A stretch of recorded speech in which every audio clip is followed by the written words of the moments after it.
That right there, ladies and gentlemen, was the aftermath of what just happened at Hell in a Cell last night. I, of course, am watching Hell in a Cell the night after due to things that I can't control. But that was the reaction to the fans after we had Brock Lesnar come in and destroy both Braun Strowman and Roman Reigns. I think it was Ruby Charles come in and ring the bell and say this match is over, no contest inside a Hell in a Cell. So basically, Brock Lesnar is signed to another WWE contract. Who knows for how long? Who knows when his rematch is going to be? Because at the Super Showdown, it's going to be Roman Reigns, Seth Rollins, and Dean Ambrose, the Shield versus Dogs of War, whatever they want to call themselves, and Braun Strowman, Drew McIntyre, and Dolph Ziggler. And the fact that there is not another pay-per-view that's going to see the Universal title on the line until TLC. So I have no idea where we're going to get Brock Lesnar's rematch. All this was set up to do. Last night's show was actually pretty good. The first Hell in a Cell match was great, better than the last one. Because, and I'll say this, the main event of this show went from a decent and pretty good Roman Reigns and Braun Strowman match that really didn't need Hell in a Cell, but it was a decent Hell in a Cell. To as soon as they pretty much were out of it, both of them, and Dean Ambrose, Seth Rollins, Ziggler, McIntyre came down, it just became a total train wreck. The match wasn't even about that championship anymore. It was just, let's see what else can happen and make sure we get all about Braun Strowman and Roman Reigns until Brock Lesnar hits. Like I said, that first Hell in a Cell match last night was awesome. The pre-show course saw New Day of Day due trying to win the match for his team and end up eating trouble in paradise. So the tag team known as Rusev Day is inevitably going to be splitting up. Just when and where. I thought it would have been last night after the match, but I guess they're going to hold that off till SmackDown or SmackDown 1000 or Super Showdown. I don't know. But that was definitely the only thing to talk about on the pre-show is the fact that the New Day won basically because Aiden English tried to be hero to Rusev because Rusev was setting up for the Machka kick and Aiden tagged in. And next thing you know, they're losing due to what happened with Biggie holding Rusev back while Aiden gets pinned. The first match tonight, of course, was the Hell in a Cell match between Randy Orton and Jeff Hardy. The reason the match was happening, and before I say anything else, yes, the cell is now red. Anybody wanting to know why the cell was red? It was not because, oh, hell's in or this or that. Pro Wrestling Unlimited came out, and that's where I got that video from. So shout out to Pro Wrestling Unlimited. They had coated the entire cell in rubber. The entire Hell in a Cell is coated in rubber now to make it safer, even though hard rubber is still not completely like gentle. It's not. It's a lot safer than just plain old steel. But they didn't want it to look like a big thing of rubber, so they're like, we'll just spray the whole thing red. They could have went with black, they could have went with blue, but they decided to go with red. So that is why the cell is now red instead of staying silver. Yes, this is not the first time they took safety precautions for one of their matches. If anybody remembers, 2 years ago or last year, 2017's Hell in a Elimination Chamber was a brand new elimination chamber that get rid of the steel grates that are around the ring and replace them with padding. So WWE just trying to add a little bit of safety to for the performers, and that is why the Hell in a Cell was completely painted red. Does it look great? No, it does not. But WWE just they could have coated it in rubber and then repainted it silver, but decided to go with red. Orton, Hardy with Orton starts teeing off on Orton from the beginning before the bell. Orton sends Hardy flying into the cell. Hardy fights back and puts Orton into the cell and the ring post a couple times. He throws him into one side and then throws him in the ring post. Throws him to the other ring, like goes from one side to the other. Hits him again, and this time Orton actually falls into the ring post himself. Hardy grabs the table. Hardy a little bit later runs in the ring and kicks the table into the chest of Orton, sending Orton into the cell. Then Hardy grabs the first of 3 ladders of the night. Orton now has a chair, but Hardy with the ladder into the midsection of Orton. Orton was able to finally get some shots on the chair with the chair to spin of Hardy. to the spine of Hardy, not span. I forgot to put the crowd. I don't know what is with the crowd tonight. I don't know if it was San Antonio last night. I keep saying tonight, but last night.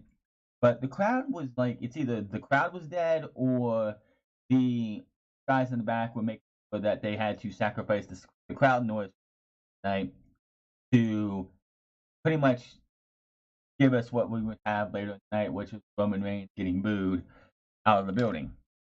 But the crowd just seemed like out of it, the Hell in a Cell match.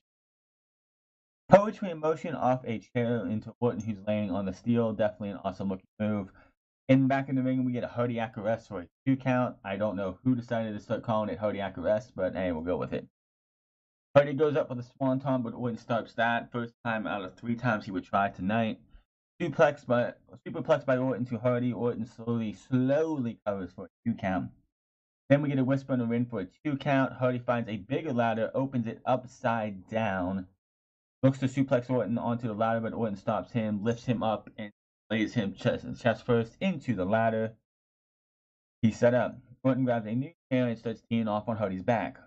Orton rips Hardy's shirt, which looked like a mesh shirt instead of any of the normal shirts he would wear, and starts hitting the back twice, then grabs Hardy's broken belt. Hardy's belt actually broke during the spot with the ladder, and that belt would come back to haunt Randy Orton later in the match. We'll talk about that in a second. And starts whipping Hardy with because the reason this belt comes back to bite Randy Orton is because it's got studs on the back of it. It's a studded belt. So if you were to use that, it would bust you open. Hardy gets whipped with the non-studded part of the belt, so Orton's not getting too vicious so far. Orton sets up the small ladder, opens one leg. He has it on the side with its legs so you can put it open. Puts Hardy in there and lowers it and yanks crushes it a bit because Hardy's neck was sprung to do damage to his neck. Then he starts stomping away at Hardy. After a couple stomps, pulls him away, and then gets a 2 count. Hardy fights back into the inverted atomic drop, leg drop. The inverted atomic drop, then his leg drop into the drop kick combo for a 2 count. Twist of Fate start Orton with his power slam for a 2 count, then another for a 2 count. This part, Orton has got to be one of the 6 guys ever to be in WWE. He goes out and grabs a toolbox. Here's a bunch of tools. Grabs a screwdriver. Now, back in the ECW days or the Attitude Era days, what would you do with a screwdriver? Oh, I don't know, take it to somebody's head and, scrape at their head to bust them open. That's not what he did here. He grabs Hardy, has his arms pinned back, pulls his hair off to the side, puts oh god, I don't even want to say it, but takes the screwdriver, puts it in Hardy's ear, and twists. And twist. And twist. I don't have gauges in my wrist, but anybody who's had that type of stuff knows that that's gotta hurt. I was just like, please don't twist and pull because it busts Hardy's ear wide open. Then Hardy fights out of that, hits him with a low blow, grabs the belt, and whips Orton with the studs of the belt. Grabs a chair and lays into Orton's back. Orton stands up, and you just see welts and puncture wounds in his back from the studs. You can just see that he is bleeding. It would not be the only place that Orton would bleed from in this match. Hardy gets a pin for a 2 count. Hardy goes for the swanton, but Orton crotches him on the ropes. Scraping DDT by Orton to Hardy, but Orton can't cover, to his back being a little bit painful with those studs going into it. Orton sets up the RKO, does his little thing, but you can tell his back is still hurting because when he does the fist pounding, he was wincing in pain. RKO was reversed into a twist of fate. Hardy takes a chair, places it. It was the bent up chair from earlier. Kicks it back into place, puts it on top of Randy Orton. Hits a swanton, 1-2 kick out. I will have a little criticism of this because you had Randy Orton kick out of a swanton bomb that shouldn't, with a chair on the top of it that nobody should kick out of. The chair gets taken off, and somehow, someway, Randy Orton gets lacerated on his thigh. He is bleeding on the outer thigh as well, profusely. There is a picture Probably, I believe it's on his Instagram of that exact cut, and it is nasty. Hardy grabs a bigger ladder and sets the bigger ladder up and the little ladder beside it. Twisted Fate Stunner, Orton gets put on the table. Hardy goes to the small ladder. Then he looked like he was going to try and do what he would usually do, a leapfrog from the small ladder over the big ladder for a leg drop. Unfortunately, the big ladder is too big and the cell is too close. So he gets on the top of the ladder. He gets on top of this big ladder, grabs the top of the cage, like motion, like monkey, like walk, like crawls over, like piles himself over, starts swinging back and forth. Orton moves out of the way. Hardy just lands through the table on his back. The referee is checking on him, says, open the cell, because Hardy pretty much just like killed himself. So he wants to get the EMTs out here. Orton's like, do your job. Pin this guy. He pins him. The referee takes a minute and then counts 1, 2, 3, and Randy Orton is winner. After the match, Randy Orton is walking away while they are putting Jeff Hardy on the stretcher. Big Hardy chant from the crowd. He is moving his hands, so he is okay. SmackDown Women's Championship, Becky Lynch versus Charlotte Flair. This was a decent match. I'm not going to really go blow by blow because it was a pre-tape, but for the Hell in a Cell, it's one of the ones that you got to try and do what you can. This was a pretty decent match. The ending, I'm not a big fan of, but the fact that I hope this is not what I think they're going to do. Charlotte hits a spear. Becky flips it, turns it into a pinning predicament, and she wins the Women's Championship. Now, after the match, Charlotte Flair looks to shake her hand. Becky does not fall for it, pulls the title up, talks some trash to her, and walks off while the announcers are trying to get some sympathy for Charlotte, which is like, really? No, thank you. What I don't want to see is we get a rematch on Tuesday with Charlotte Flair winning, or we get a rematch at the Super Showdown and Charlotte wins. This should have been a screw finish by Charlotte winning somehow. Becky going to Super Showdown, getting screwed again, and Becky does not win the championship until we get to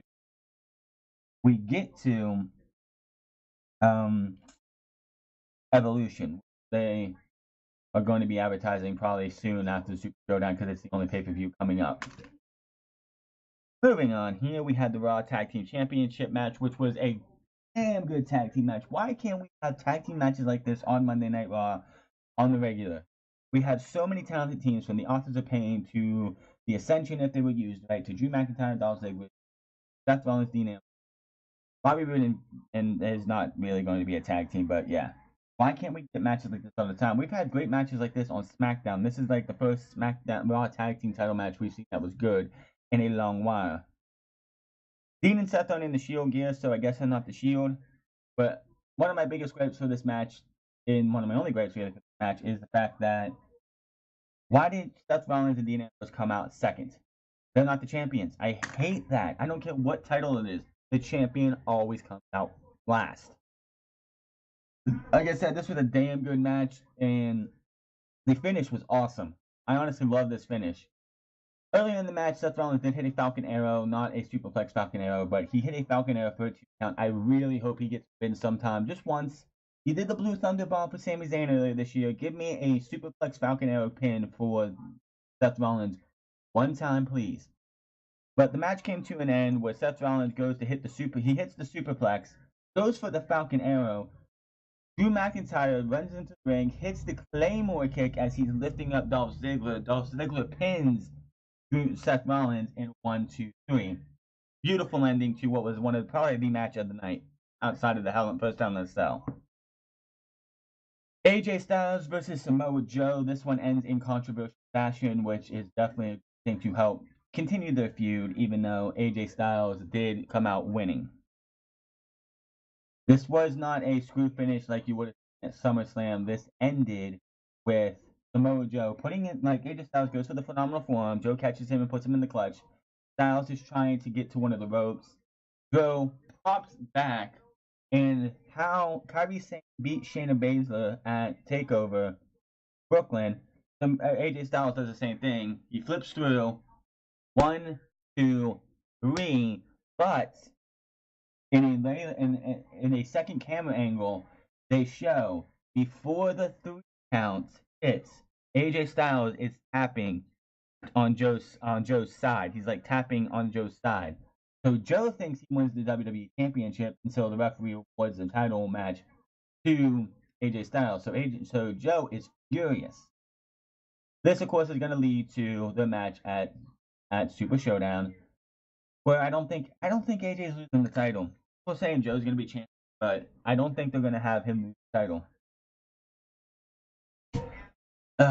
So then came the match I didn't give one of the few matches I didn't care about. Daniel Bryan and Brie Bella versus The Miz and Maurice. Daniel Bryan, Brie Bella versus Miz and Maurice. Why? Oh, why? All the last 2 years, why has Daniel Bryan not been wrestling from 2016 to 2018? So he came back at WrestleMania. Concussions, right? Concussions. Why is Daniel Bryan even being allowed to attempt a flying headbutt? He missed The Miz. He crashed down, and he grabbed his head like, oh, he just had a concussion. Why is that even in his repertoire? Give me a break. No more flying headbutt attempts by Daniel Bryan. He's had to change his ring style some, but take that out. No flying headbutts. That is not something I want to see, especially when he misses.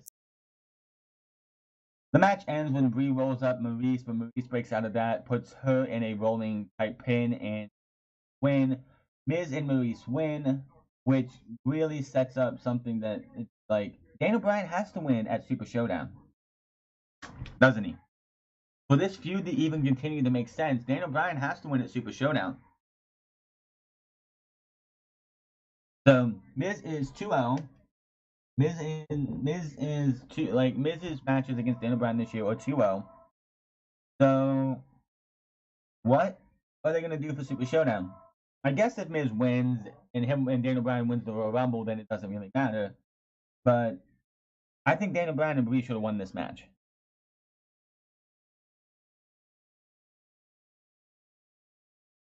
Moving on here, Ronda Rousey versus Alexa Bliss. Why in the fuck is Ronda Rousey selling for Alexa Bliss? Why? Why did they have this match go 12 minutes? The one at SummerSlam went about 6 minutes, but that was mostly due to stalling. Why did this go 6 minutes? Why did this go 12 minutes? And why did Ronda Rousey sell for Alexa Bliss? Rolling drop or whatever they call that thing, the rolling whatever that thing, then an armbar, quick tap out, and so women's champion is Ronda Rousey. Universal Championship match, Braun Strowman versus Roman Reigns. I already talked about this at the beginning. Booze for Roman before Roman gets out here, and the crowd dies like immediately. As soon as Roman Reigns' music hits, you can't hear the crowd at all. Cole lets us know Roman Reigns never lost a Hell in a Cell. The dude has had, this is like his third Hell in a Cell match, maybe fourth. Let me know when you want to talk about never losing a Hell in a Cell match. Talk to me when he's been there as many times as Randy Orton, Triple H, or The Undertaker. Until Roman Reigns has had that many Hell in a Cells, shut your damn mouth, Cole, because that's something I don't care about. Roman gets shrouded in booze when they're announcing the participants in the match, while Braun is somewhat cheered. So again, failure. They trade blows from the start until Strowman tosses Reigns into the ring post, then sends him into the cell. Strowman uses power on Reigns, tossing him into the cell and just saying, nowhere to run, and your boys can't get in here to help you. Let's go, Roman. Roman's such chance can faintly be heard because, Kevin Dunn has his orders to keep the negativity towards Roman Reigns down.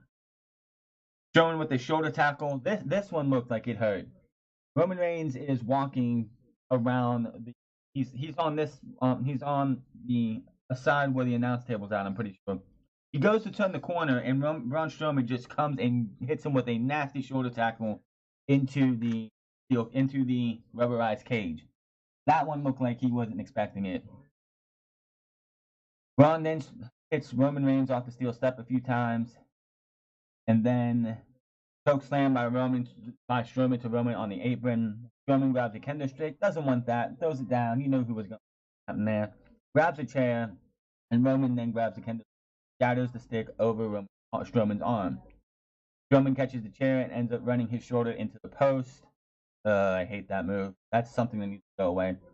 DDT by Roman onto the chair for a 2 count, 2 Superman punches, but the third one gets caught. And this is going to piss a lot of people off. He catches the third Superman punch. He choke slams Roman Reigns, pins him 1-2. Braun Strowman gets screwed because Roman Reigns did not kick out fast enough, and Mick Foley's hand hits the mat for the 3, but he said it's only a 2. You can go back and watch it. Mick Foley's hand hits the mat a third time. Braun Strowman should be your Universal Champion. Braun got screwed. Strowman isn't happy. Foley says it's his fault, but it was only a 2. Power slam gets blocked and then a boot in the corner. Roman hits a Superman punch after a 2 count. Roman goes to get a table. This one looked like it hurt next, which was he goes to get a table, tosses it in the ring. He's 3/4 away from Strowman. He goes 3/4 away around the ring, looking to do probably a drive-by or a spear. Strowman has the heel steps and just nails Roman in the face with his hands, of course, in front of everybody, in the face. It definitely looked like that one was something that hurt. Throws him in the ring, and there's 2. Blast Roman again for a 2 count. Then Braun crashes the stairs onto the chest and only gets a 2. Braun goes and hits the running power slam, but only gets a 2 count. Strowman gets the table and sets it up in the corner, goes for the running power slam, but Reigns gets out and hits 2 Superman punches, then a spear through the table and kicks out. Another negativity to this match is the fact that the spear and the power slam were both kicked out of, and both of these guys should not have been kicking out by this time. All of a sudden, because these two are down and out, Dolph Ziggler and Drew McIntyre come out trying to get into the ring. Rollins and Ambrose follow in these for a brawl. Seth and Dean run after Dolph Ziggler and pull him back in. Tear first one announce table apart. Drew stops that, and he and Dolph tear off the another announce table. Get back to those in a second. Ziggler starts scaling the cell, and Seth Rollins goes up too. Ziggler is on top, and Rollins joins him. Ziggler and him will start fighting. Drew starts scaling the cell. Drew and Dolph start beating the hell out of Seth Rollins, but Dean starts coming up too with a kendo stick on his back. Ambrose starts wearing out the kendo stick on Dolph Ziggler and Drew McIntyre, but Drew eventually grabs it, and he and Ambrose brawl. Double clothesline. All 4 men are laid out. By this time, this is just becoming a complete train wreck because it's not even about the match anymore. It's the entire focus is on these 4 guys, not the 2 guys in the middle of the ring. Ziggler is trying to lead the top of the cell. Rollins races down too. They start throwing hands like at the halfway point of the cell. Rollins, they fall. They both hit each other. They both grab each other and hit each other face first, and they both fall into 2 announce tables, laying each other out. Brock Lesnar's music hits, and here's Brock Lesnar coming down the ramp. Paul Heyman wants the key to the door. The ref won't give it to him. So what's Brock Lesnar do? Kicks the door off its hinges. So apparently they jiggled the door so it would break a lot easier because people have been slammed into that door before and it hasn't broken. Brock Lesnar gets into the cage while Foley is sprayed something in his eye by Paul Heyman, so that's the only bump he took tonight. Braun then takes the broken table and starts beating the hell out of both Braun Strowman and Roman Reigns. He grabs Strowman, hits an F5, then he grabs Roman Reigns and hits an F5 on top of Strowman, does his little battle cry, and leaves. One more time chant from the crowd as Lesnar leaves. A new ref comes in, rings the crowd, and the crowd starts booing and is pissed as can be. The fact that they did. I know already that we're going to have Braun Strowman come in like, I'm the real Universal Champion. Just look at the footage. Well, Foley's hand. I'm hit for a 3. I should be your Universal Champion. When is Brock Lesnar going to get his rematch? It's either going to be at TLC or at Royal Rumble. But that was Hell in a Cell for you in a nutshell. Hell in a Cell ended with Brock Lesnar. How long is Brock Lesnar back for? I don't know. He should be off worrying about Daniel Okay, I don't even want to see him. As you heard at the beginning of this thing, Brock Lesnar pretty much just destroyed the end of that show, and you heard that was from the crowd as Renee Young, Corey Graves, and Michael Cole were leaving to the back. So that is your Hell in a Cell review. It was a decent show, better than what I thought it was going to be. Definitely a great Raw Tag Team title match. The first Hell in a Cell was great. That last one left a little bad taste in your mouth. We'll be back tomorrow for Monday Night Raw, SmackDown Live on Wednesday, Thursday for NXT, and Friday for Young Classic. And we'll have more and more on Unscripted. And we'll talk about the Matt Hardy retirement coming Saturday. So then, my name is Franz, and I'll see you guys later. Find me on Twitter and Facebook, and Twitter and Twitch at the Franz and the Franz08. Subscribe, comment down below, and I will see you guys later.